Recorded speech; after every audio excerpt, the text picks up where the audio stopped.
Hi ka-aliens! Another day, another food trip. Kaoma. Eme. Napadpad na naman ako dito lang din sa lugar ko. Walang iba, kundi ang Barangay Valdez, Batak City. Kasama ko ngayon ang long hair kong Frenny. At nag-order kami ng legendary Mickey. Ay, iso na to double egg ate. Kada mo itlog ko nga sa baling.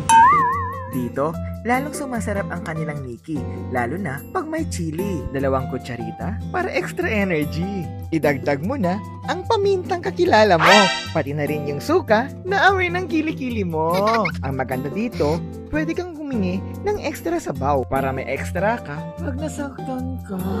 Di pinag-comics, adi. O advertisement. O balik tayo sa Mickey, sobrang sarap. Ha ha ha.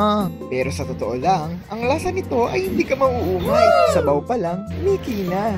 Kasi ito? Charis! O siya, baka makalimutan ko, sa Away pala ang pangalan dito. Ayan, pinagpapawisan na ang muno. What? Pero iigo pa rin tayo.